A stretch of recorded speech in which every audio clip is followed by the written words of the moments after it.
11절로 31절 말씀, 고린도전서 12장 12절로 31절 말씀, 제가 먼저 읽겠습니다. 몸은 하나인데 많은 지체가 있고 몸의 지체가 많으나 한 몸인 것과 같이 그리스도도 그러하니라. 우리가 유대인이나 헬라인이나 종이나 자유자나 다 한 성령으로 세례를 받아 한 몸이 되었고 또 다 한 성령을 마시게 하셨느니라. 몸은 한 지체뿐만 아니요 여럿이니 만일 발이 이르되 나는 손이 아니니 몸에 붙어 있지 아니하다 할지라도 이로써 몸에 붙지 아니한 것이 아니요 또 귀가 이르되 나는 눈이 아니니 몸에 붙지 아니하였다 할지라도 이로써 몸에 붙지 아니한 것이 아니니 만일 온 몸이 눈이면 듣는 곳은 어디며 온 몸이 듣는 곳이면 냄새 맡는 곳은 어디냐. 그러나 이제 하나님이 그 원하시는 대로 지체를 각각 몸에 두셨으니 만일 다 한 지체뿐이면 몸은 어디냐. 이제 지체는 많으나 몸은 하나라. 눈이 손더러 내가 너를 쓸 데가 없다 하거나 또한 머리가 발더러 내가 너를 쓸 데가 없다 하지 못하리라. 그뿐 아니라 더 약하게 보이는 몸의 지체가 도리어 요긴하고 우리가 몸에 덜 귀 여기는 그것들을 더욱 귀한 것들로 입혀주며 우리의 아름답지 못한 지체는 더욱 아름다운 것을 얻느니라. 그런즉 우리의 아름다운 지체는 그럴 필요가 없느니라. 오직 하나님이 몸을 고르게 하여 부족한 지체에게 귀중함을 더하사 몸 가운데 분쟁이 없고 오직 여러 지체가 서로 같이 돌보게 하셨느니라. 만일 한 지체가 고통을 받으면 모든 지체가 함께 고통을 받고 한 지체가 영광을 얻으면 모든 지체가 함께 즐거워하느니라. 너희는 그리스도의 몸이요 지체의 각 부분이라. 하나님이 교회 중에 몇을 세우셨으니 첫째는 사도요, 둘째는 선지자요, 셋째는 교사요, 그 다음은 능력을 행하는 자요, 그 다음은 병 고치는 은사와 서로 돕는 것과 다스리는 것과 각종 방언을 말하는 것이라. 다 사도겠느냐? 다 선지자이겠느냐? 다 교사이겠느냐? 다 능력을 행하는 자이겠느냐? 다 병 고치는 은사를 가진 자이겠느냐? 다 방언을 말하는 자이겠느냐? 다 통역하는 자이겠느냐? 우리 31절 같이 읽겠습니다. 너희는 더욱 큰 은사를 사모하라. 내가 또한 가장 좋은 길을 너희에게 보이리라. 아멘. 오늘 본문에서 사도 바울은 교회를 몸에 비유하고 있습니다. 고린도 교회는 한창 분쟁과 갈등으로 파가 나뉘어지고 또 갈라지는 위기에서 무엇보다도 교회가 무엇인지를 배워야 했습니다. 핵심은 12절 말씀입니다. 몸은 하나인데 많은 지체가 있다. 몸의 지체가 많으나 한 몸이다. 이와 같이 그리스도도 그러하다. 바울은 이 한 구절에서 교회가 하나다, 하나됨, 이 단일성을 강조하고 있습니다. 교회는 하나다, 한 몸이다. 유대인이나 헬라인이나 종이나 자유자나 우리 모두 다 한 몸을 이룬다. 동시에 다양성을 가르칩니다. 지체가 다 다르지 않냐? 그 역할이 다르지 않냐? 이렇게 다양하게 모여서 한 지체를 이루지 않느냐? 이렇게 사도 바울은 단일성과 다양성을 가르치고 있습니다.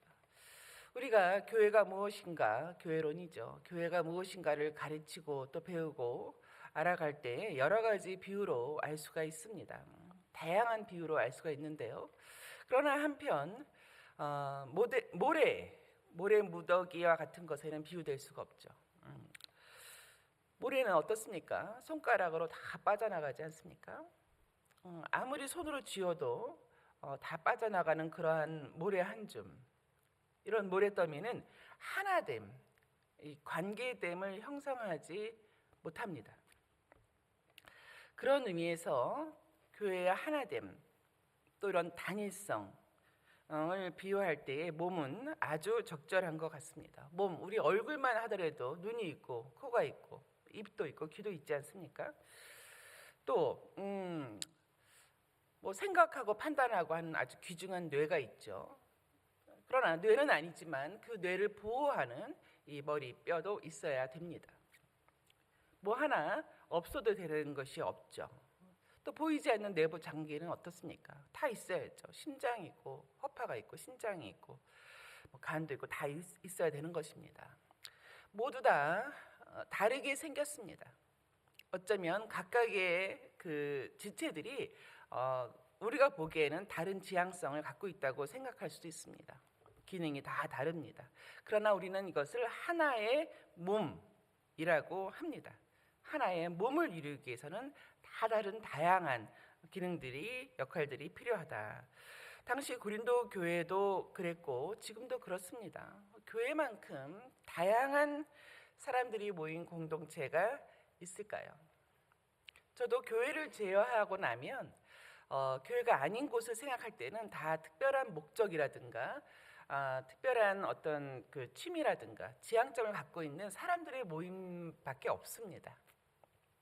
학교 때도 그랬고 뭐 가정, 친지는 뭐 이루 말할 수도 없고 친구들도 그렇고 다 그리 해왔는데 교회에 들어와 보니 정말 다양한 사람들이 있고 이렇게 다양한 사람이 모여서 한 교회를 이루는구나 정말 놀랍습니다. 고향이 다 다르지 않습니까? 살아온 환경도 다르고 성격도 너무 다릅니다. 가지고 있는 달란트와 은사도 다르죠. 전문 분야도 다르고 관심사도 다르고 생활 방식도 다 다릅니다. 이렇게 다 다른 사람을 하나님께서는 한 성령으로 한 몸을 이루게 하셨습니다. 따라서 이렇게 다양함으로 단위를 이루게 하는 교회가 한 몸 되게 한 것은 우리가 자의로 한 것이 아니라 하나님의 뜻입니다. 교회는 하나님의 뜻으로 된 그리스도의 몸인 것입니다. 따라서 이러한 하나님의 뜻에 따라서 우리가 건강한 교회로서 서기 위하여서 어떠한 지향점을 가져야 될지 오늘 본문을 통해 두 가지 영적 진리를 나누고자 합니다. 첫째는 약한 지체를 더 귀히 여기고 돌봐야 하는 것입니다. 이것은 세상의 원리와 완전히 대치됩니다. 세상은 능력주의입니다. 또 효율이라고 하는 가치를 높입니다. 강자가 살아남는 것입니다. 머리가 좋거나 똑똑하거나 돈이 많거나 무엇인가에 굉장히 유능한 사람을 대접합니다. 반면에 약하거나 부족한 사람은 어떻습니까? 소외당하고 제일당하면서 도태당하지 않습니까? 기회조차 주어지지 않습니다. 세상은 하나님 나라의 원리를 존중하지 않습니다. 오늘 본문 24절과 25절에서 그러나 오직 하나님이 몸을 고르게 하여서 부족한 지체에게 귀중함을 더하신다. 세상과 대치되죠. 부족한 지체에게 귀중함을 더한다. 몸 가운데 분쟁이 없고 여러 지체가 서로 같이 돌보게 하셨느니라. 그렇습니다. 세상은 부족한 지체를 배제합니다.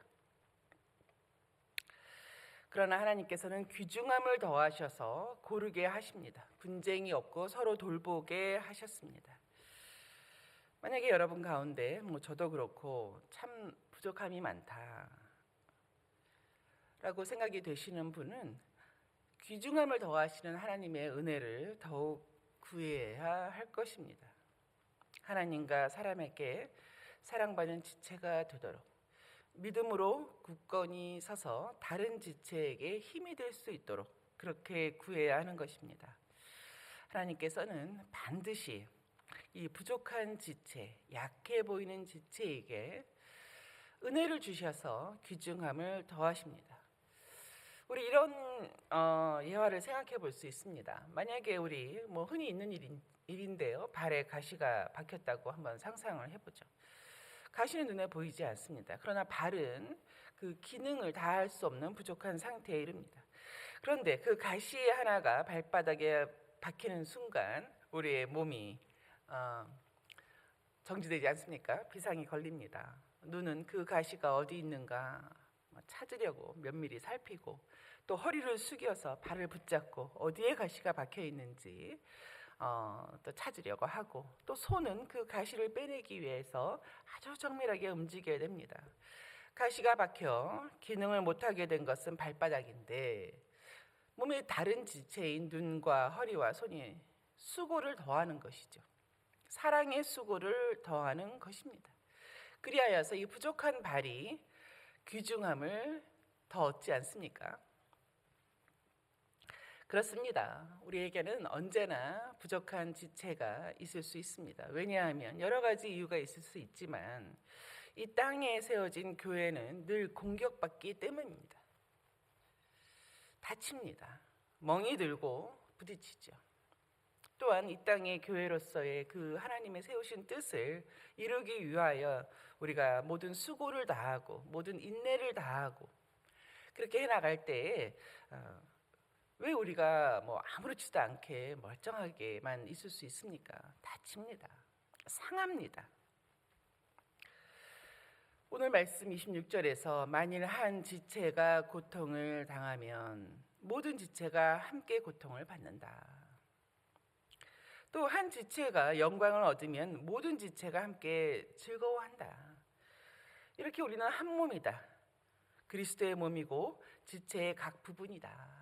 라는 것을 강조하고 있습니다. 몸은 운명 공동체입니다. 몸은 운명 공동체임에도 불구하고 부족한 지체, 연약한 지체보다도 강하고 뭔가 능력 있고 유능한 지체 위주로 움직이는 것은 옳지 않습니다. 우리 안에서 지속적으로 이런 세상적인 가치관대로 생각하게 만드는 것은 오늘의 본문에 의하면 그것은 오히려 교만인 것이죠. 사랑 부족인 것입니다. 그리스도의 십자가의 사랑을 제대로 알지 못하는 것이죠. 로마서 12장 15절에 보면 이렇게 되어 있습니다. 즐거워하는 자들과 함께 즐거워하라. 우는 자들과 함께 올라 서로 마음을 같이 하여서 높은 데 마음을 두지 말고 도리어 낮은 데 처하며 스스로 지혜 있는 채 하지도 말라라고 하였습니다. 우리가 교회를 통하여서 진정한 복음의 성도는 어떠한 성도인가? 복음으로 사는 성도는 어떠한 성도인가? 그것은 연약한 지체를 깊이 사랑하고 돌보고 또 그를 위하여 기도하고 같이 웃고 같이 우는 것입니다. 그것이 바로 복음으로 사는 성도인 것입니다.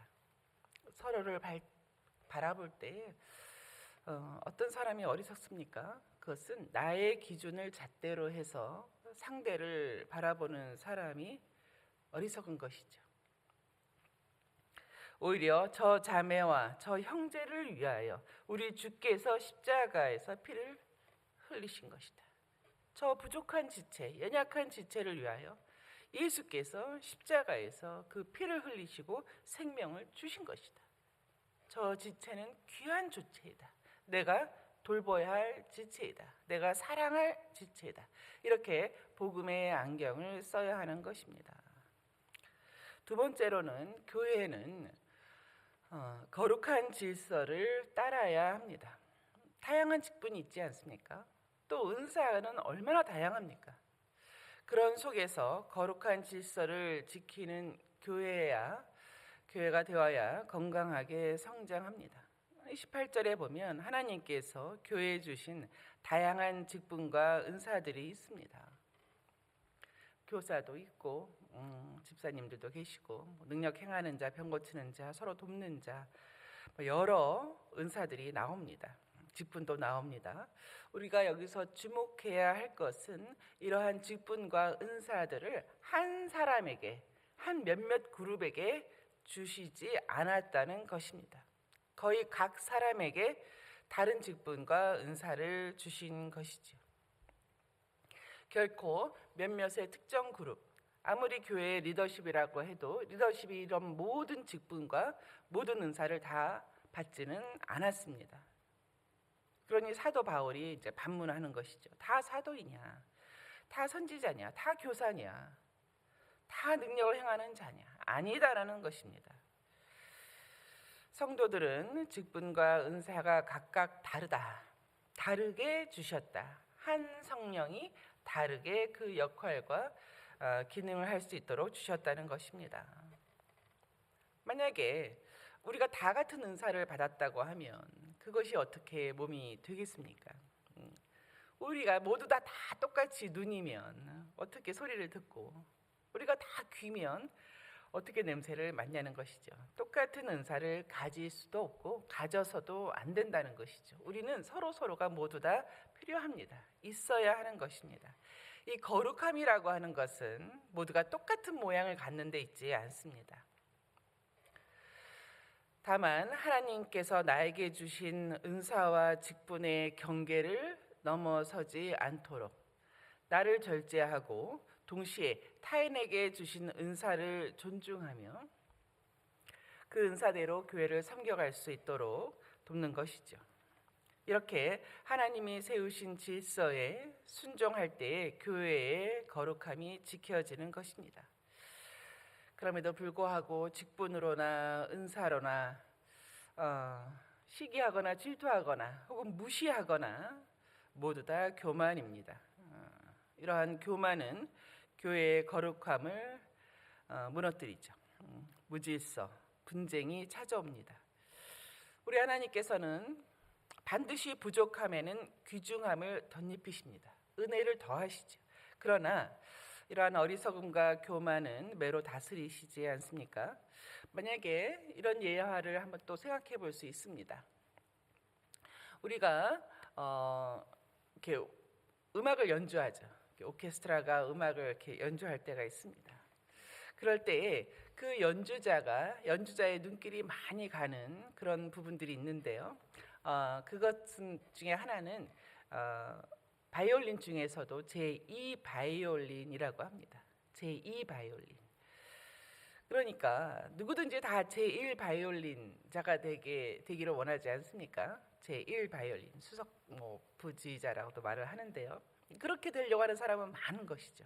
그러나 제2 바이올린 연주자로서 그 열정을 다하려고 하는 사람은 많지 않습니다. 아이들 학교 오케스트라에 가더라도 내 자녀가 바이올린이라든가 첼로라든가 어디 그룹의 맨 뒤에 앉아 있으면 마음이 짠하다고 하는 것이 부모의 마음이지 않습니까? 점점점 앞으로 와서 제1 바이올린 연주자가 되기를 바라나 그렇게 해서는 화음이 이루어지지 않는 것이죠. 제2 바이올린 연주자가 제1 바이올린 연주자의 소리에 맞춰서 튀지 않게 그 화음을 맞춰주며 조화를 이루어야 하는 것입니다. 제1 바이올린 연주자만 잔뜩 있는다고 하면 아름다운 화음을 만들어낼 수가 없는 것입니다. 질서가 있어야 되는 것이죠. 교회도 그와 같습니다. 눈에 띄지 않는 자리, 또 박수받지 않는 자리라고 하더라도 그 자리가 있기 때문에 아름다운 하모니를 만들어내는 것이죠. 우리 교회 주방이 어떻습니까? 비가 오고 바람이 불을 때 우리 주차장은 어떻습니까? 또한 눈에 보이지 않는 자리, 골방의 자리에서 모든 성도를 위하여 또 사역들을 위해서 기도하는 그런 제2 바이올린과 같은 그러한 지체들이 얼마나 많습니까? 나에게 주어진 직분이 찬란해 보이지 않는다고 우리가 낙심할 필요도 없는 것이죠.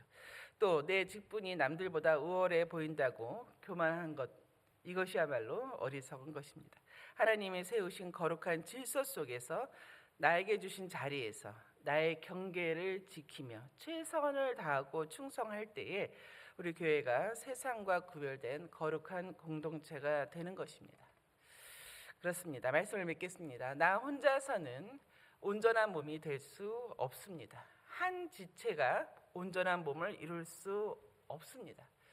우리 그리스도 예수의 신부로서 하나로서 우리를 이루시는 하나님이십니다.